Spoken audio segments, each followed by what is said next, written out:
Sadhu, sadhu, sadhu. Namo tassa bhagavato arahato samma sambuddhassa. Namo tassa bhagavato arahato samma sambuddhassa.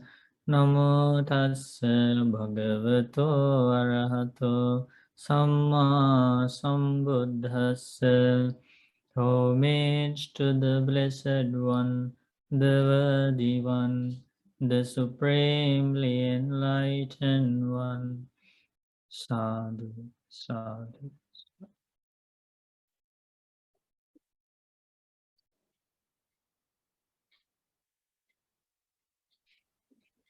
Okay, so we go back to our main sutta. I hope you haven't forgotten the sutta. So we are on the Kundalini Sutta, if you can remember. We were learning, Buddha was teaching about how 4 kinds of mindfulness meditation developed and cultivated so as to fulfill, before that. How 3 kinds of good conduct developed and cultivated so as to fulfill the 4 kinds of mindfulness meditation, right? So we were learning about the 4 kinds of mindfulness meditation. We discussed about the mindfulness meditation on the body, Kayanupassana, on feelings, Vedananupassana, on mind, Chittanupassana, and the last part we were discussing about the Dhammanupassana, the mindfulness meditation on the wisdom factors. So we already finished the first. How many wisdom factors we finished? We discussed about how to develop the mindfulness with regard to the hindrances. We discussed about that, and also, today we are going to learn about the aggregates, or the 4 groups of clinging. Khanda, the same. It's all about the meditation we were doing in the beginning of this program. So if you understood the meditation well, here is the instruction for that meditation, and this is the summary of that meditation, so you may understand this easily if you understood that meditation. Can somebody read?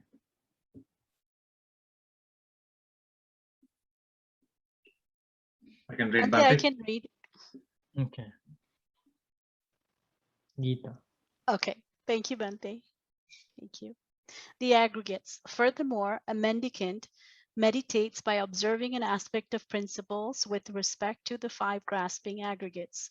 And how does a mendicant meditate observing an aspect of principles with respect to the 5 grasping aggregates? It's when a mendicant contemplates such as form, such as the origin of form, such as the ending of form, such as feeling, such as the origin of feeling, such as the ending of feeling, such as perception, such is the origin of perception, such is the ending of perception. Such are choices, such is the origin of choices, such is the ending of choices, such is consciousness, such is the origin of consciousness, such is the ending of consciousness.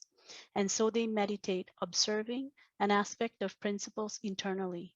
And that's how a mendicant meditates, by observing an aspect of principles with respect to the 5 grasping aggregates. Sadhu, sadhu. Thank you, Bhante. Okay, so the whole meditation of the Khanda Bhavana is about such is form. That means iti rupa. The meditator understands the true meaning of the physical body, the physical elements, the body or form, rupa. So in that, the meditator should investigate the great elements and how the body is made up of 4 great elements: earth element, water element, and fire element and air element, which we did during the meditation. And that's how the meditator is supposed to understand the form, or the body. And such is the origin of form. Iti rupasa samudayo. And how the arising of form continues from existence to existence, and that is also understanding the dependent origination and how it happens with due to the mechanism of cause and effect in the causality mechanism, which also was contemplated during the meditation. And I like to explain more about the arising of form. We go here. Is a detailed explanation about the arising of form.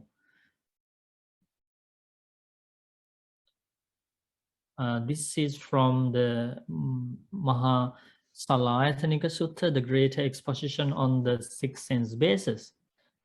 And Buddha explains how the dependent origination leads to the arising of form aggregate of clinging, and not only form aggregate of clinging, it leads to all the five groups of clinging, and one of them is form group of clinging, the physical body. Basically, how we obtain a body each time when we are reborn. This is how it happens. How we obtain a body, and when we obtain a body, that means we are reborn in some form. Our body is subject to aging, subject to sickness, subject to death, subject to destruction, and it is a source of pain and suffering. And now we are learning how it happens. Why can't we escape from this body, which is subject to so much pain and suffering? This is the reason. This is the arising of form or the body. Who is going to read? And this is very deep Dhamma, so please pay close attention.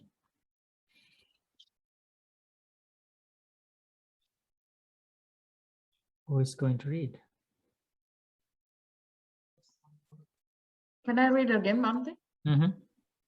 Monks, when one does not accurately know and see the eye, visible objects, eye consciousness, eye contact, and whatever feeling arises from eye contact, whether pleasant, painful, or neutral, then one becomes infatuated with the eye, with visible objects, with eye consciousness, with eye contact, and with whatever feeling arises from eye contact, whether pleasant, painful, or neutral.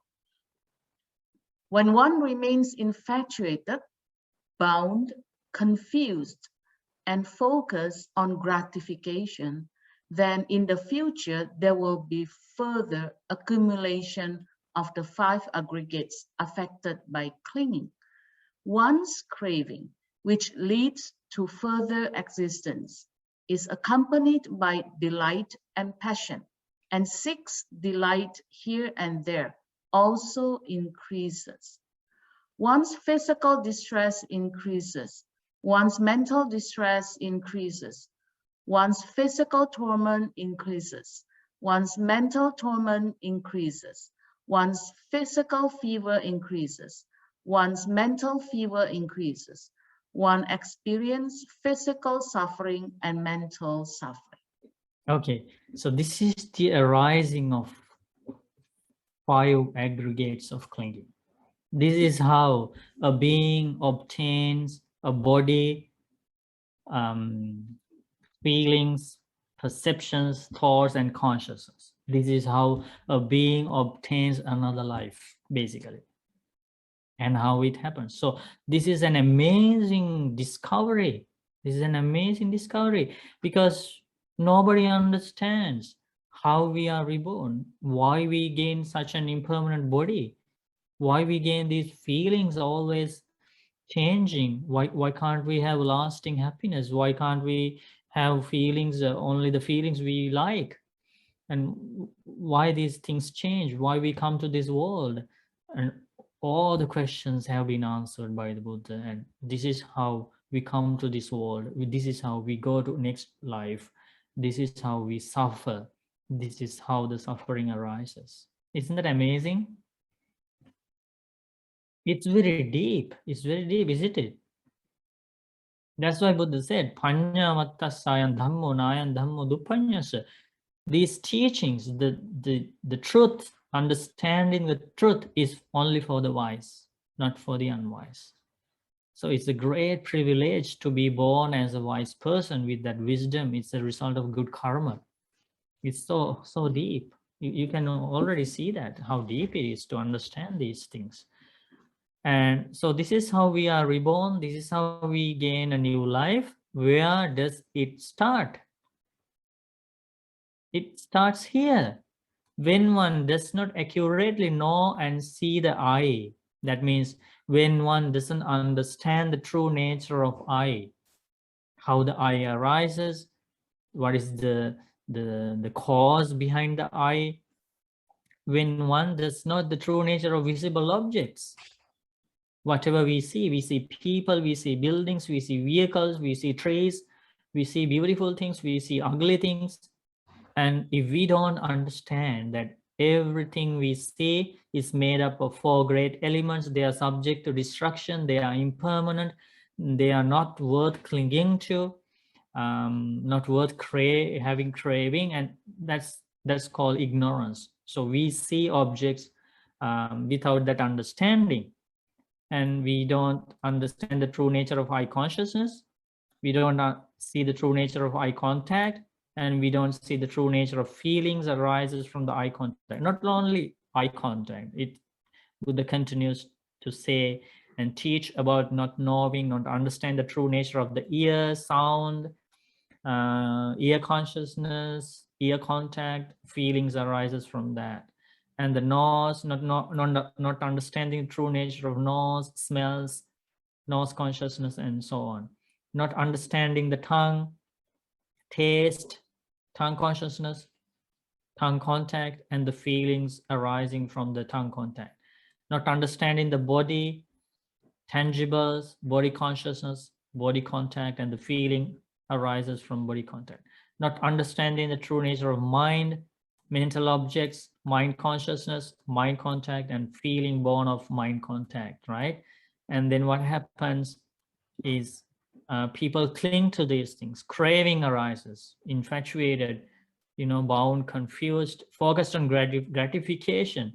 So one thing happens if one does not contemplate on the true nature of these conditioned things. This is the result. The result is they only live focusing on gratification, only on the enjoyment side, thinking like slaves of that gratification, always chasing after that happiness coming through these senses based on the material things, worldly pleasures. And the result is in the future there will be further accumulation of 5 aggregates of clinging. And now we are creating our own future. What's the meaning of creating our own future? We are creating another body. That means we are going to gain another body in the future. And now we are suffering because of this present body. How many diseases in this body? How many pain?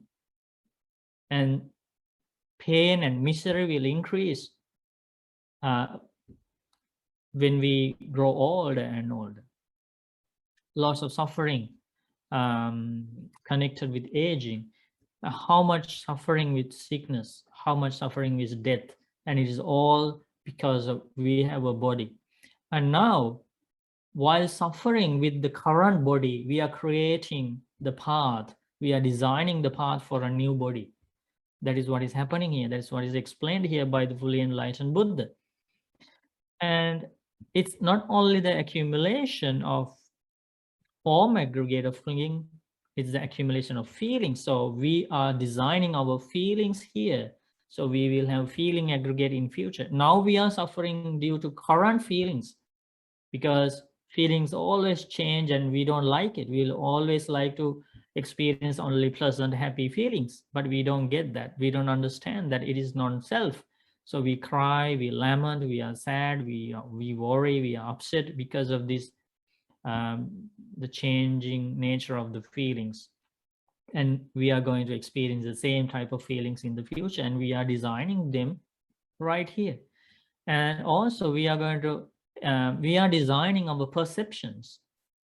And because of this desire, because of this focusing on gratification, on all these conditioned things, we are designing our future perception here. That means we are going to gain a new life, again with new perceptions, and those perceptions are subject to change, and the suffering arises again from those perceptions.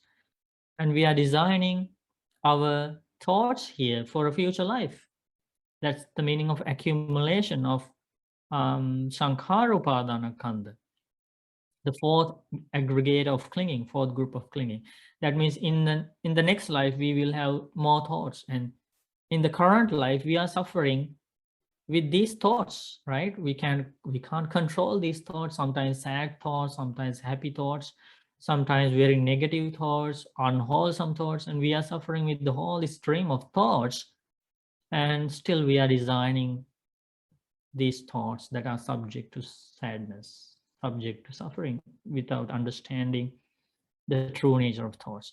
And also there will be further accumulation of the consciousness aggregate of clinging in the future. So we are designing our future consciousness in this present life. And how we are designing that? Not understanding the true nature of the six sense bases, as a result, by giving rise to craving, clinging, attachment to all these conditioned things. So that is the arising of form. See here, such is the origin of form. That is the meaning. Even though it's a very short phrase with 5 or 6 words, it has a very deep meaning. It has a very deep meaning.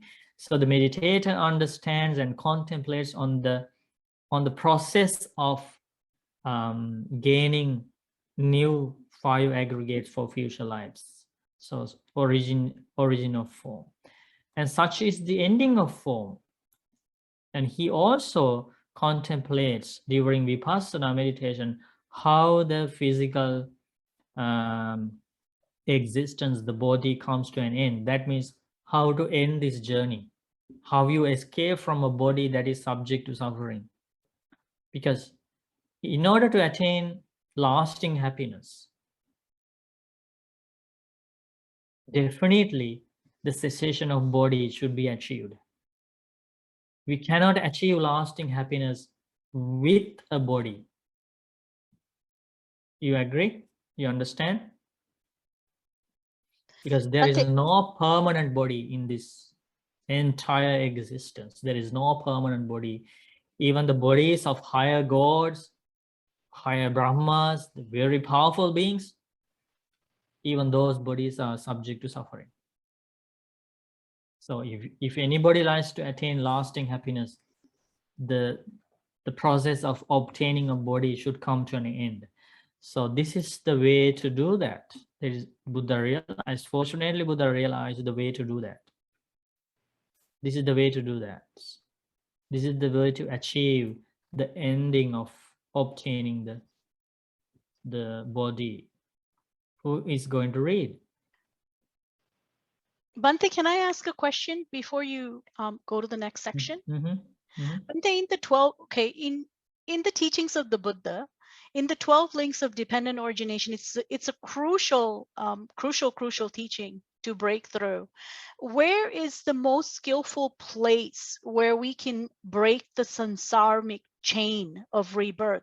Is it contact, going into feeling, and then feeling, going through like exactly this passage, what you're showing here, where our consciousness meets the I and the form, and then feeling arises.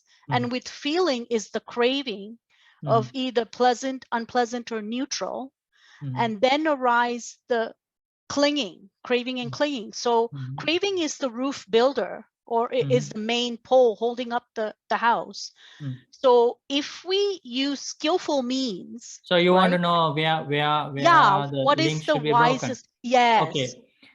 Okay. So I think we can get a very clear idea here if we read this, the ending of, this is the same thing that we are talking about here, and this will explain the answer for your question. And I Perfect. will, yeah. So Can I let's read that, Bante? Yeah, please. Okay.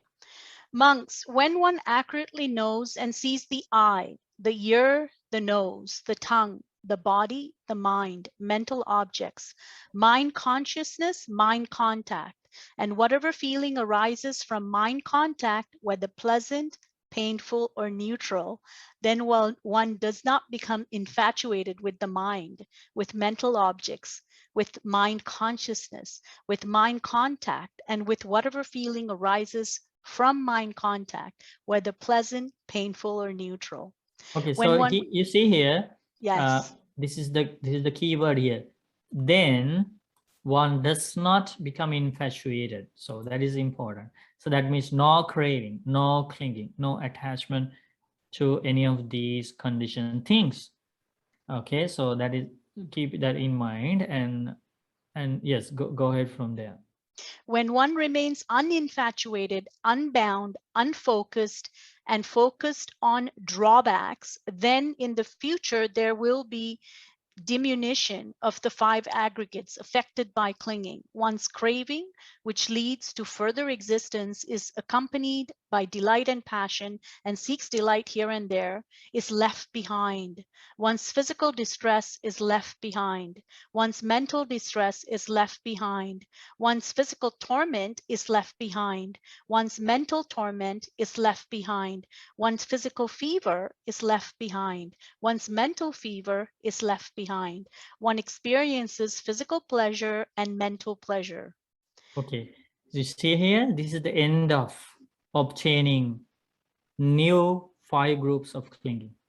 This is the path. This is the end of suffering, dukkha nirodha. This is the nibbana or nirvana, right? And so in order for the craving to completely extinguished, you have to have an understanding about the reality of all the 6 sense bases, right?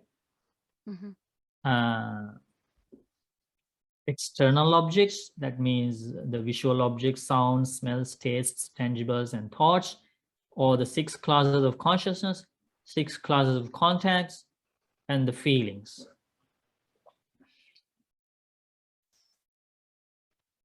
So when somebody understands the true nature of all those things, that means the perspective of such a person is right perspective. That means the right view.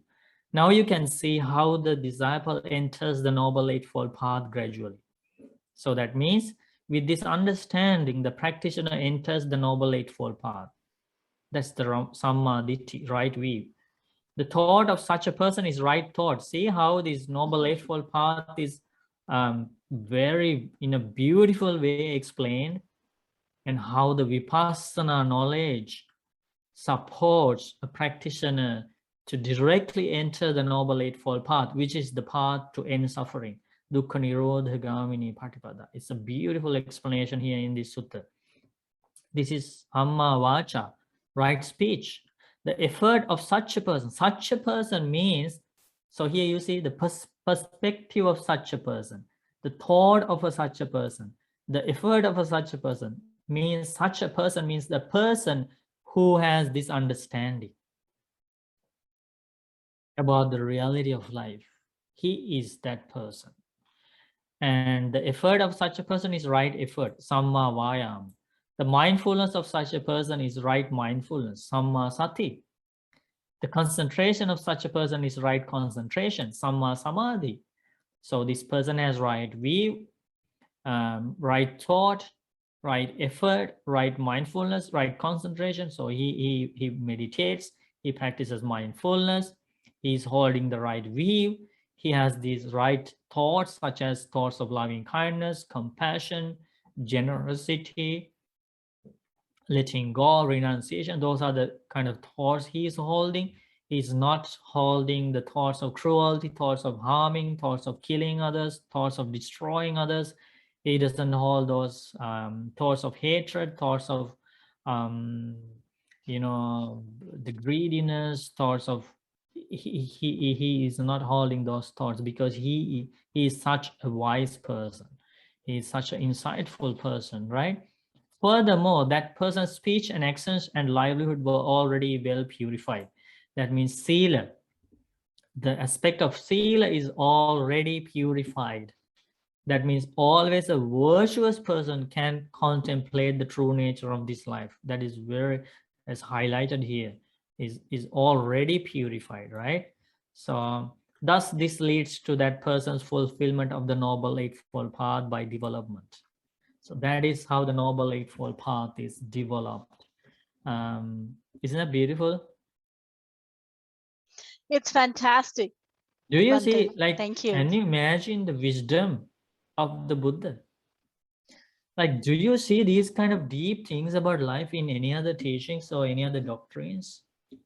You don't see this.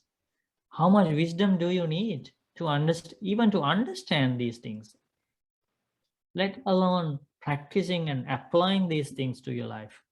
How much wisdom you need? So is amazing how much wisdom a fully enlightened Buddha gives to this world, right?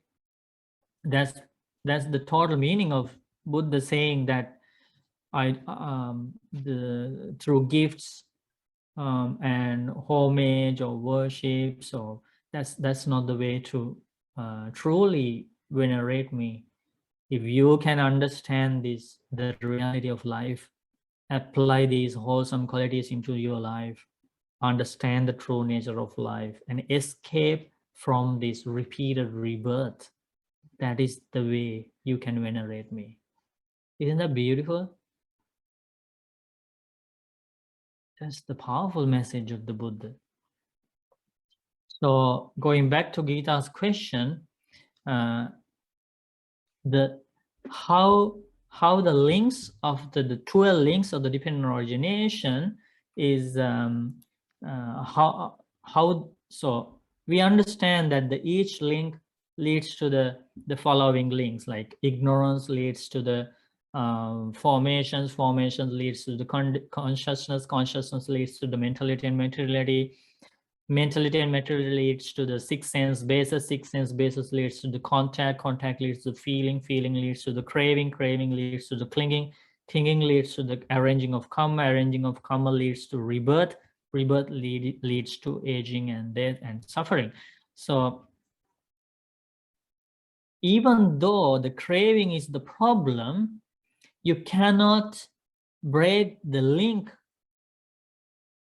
somewhere going halfway. If you understood correctly the previous sutta about the six sense bases and how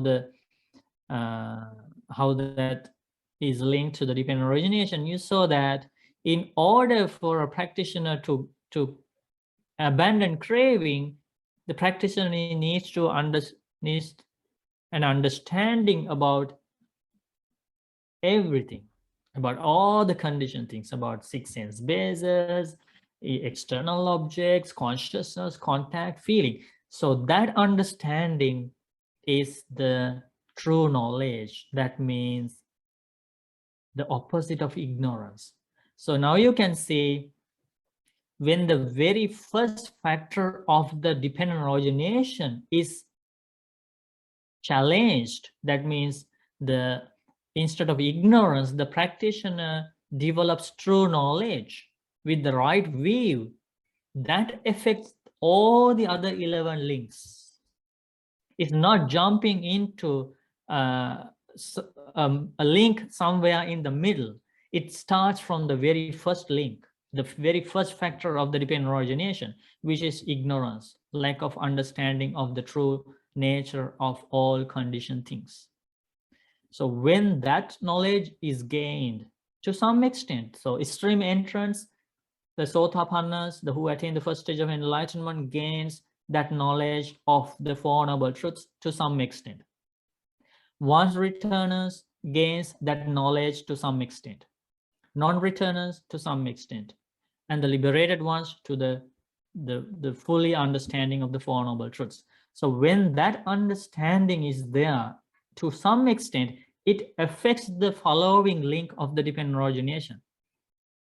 So that is why when the knowledge of the Four Noble Truths is achieved, it affects the second link, which is the formations, the sankhara, and then it affects the consciousness. Like that it goes. And you can see all the way it goes to the arranging of karma as a result of having the initial knowledge of the Four Noble Truths as a stream entrant. All the links were changed to a point where the karma to be reborn in hell, animal world, and ghost world is not arranged for a Sotapanna. See how the right view all the way led to the arranging of karma, deleting the karma that would otherwise ripen in a bad world for a stream entrant. And karma is only arranged for a stream entrant to be reborn in human world, either in human world, heavenly world, or in both worlds, just maximum for 7 lives, right? So yeah, it's like that. We cannot jump into a link somewhere in the middle of the dependent origination. It starts from the very first one and goes all the way, affecting to each and every link of the dependent origination.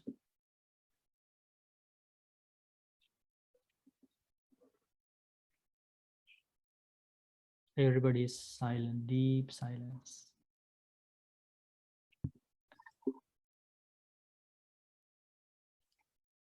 So that is about the khanda, the mindfulness on the meditation of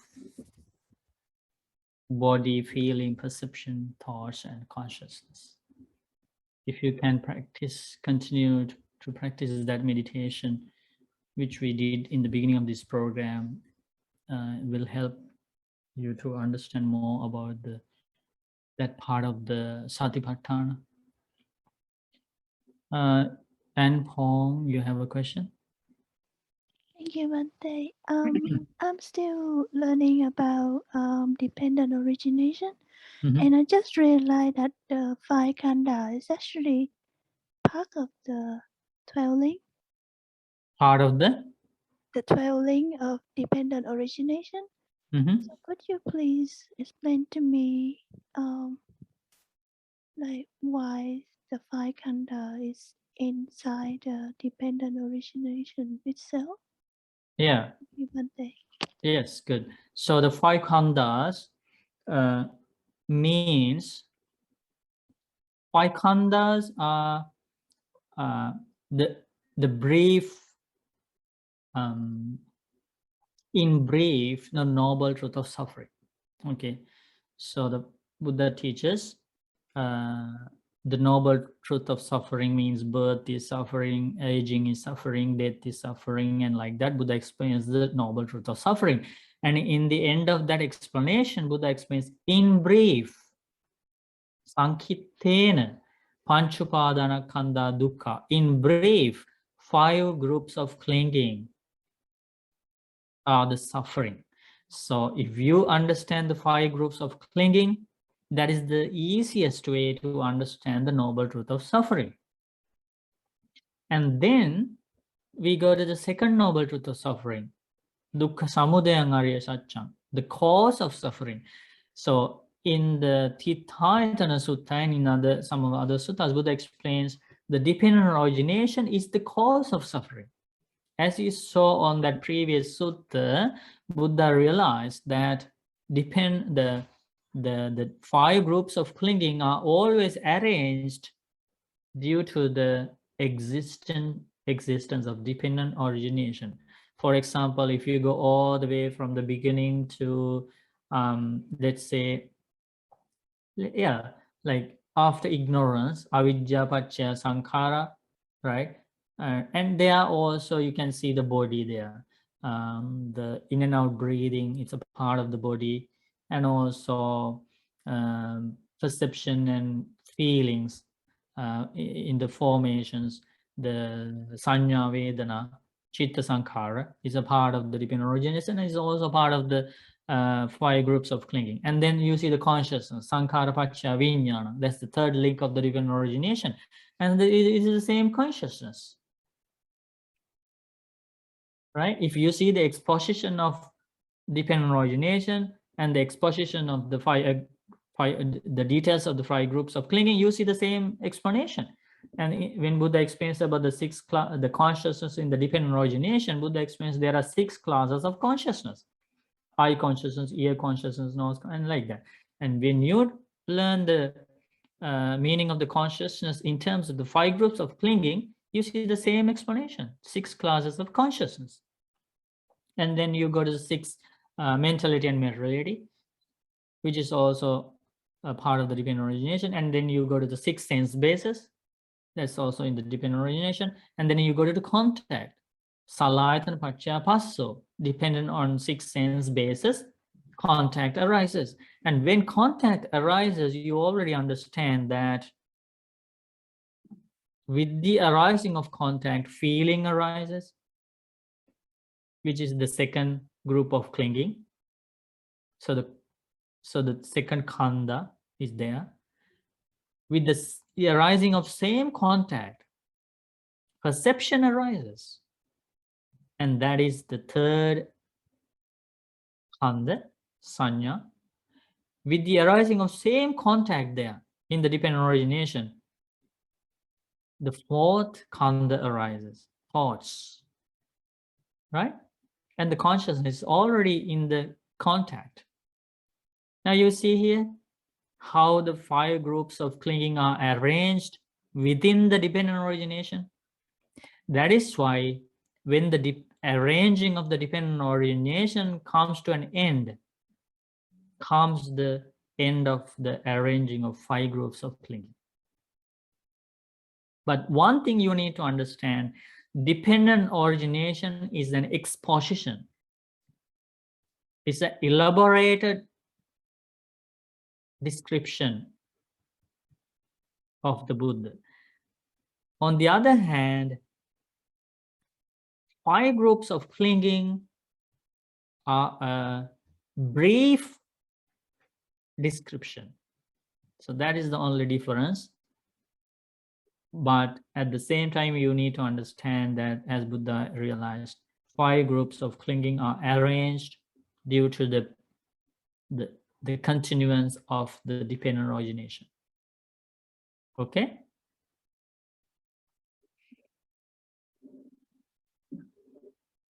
It is deep, but the teachings are very clear. And so it's a gradual process to understand deep things, to apply these things, and to gain wisdom. Sadhu, sadhu, sadhu.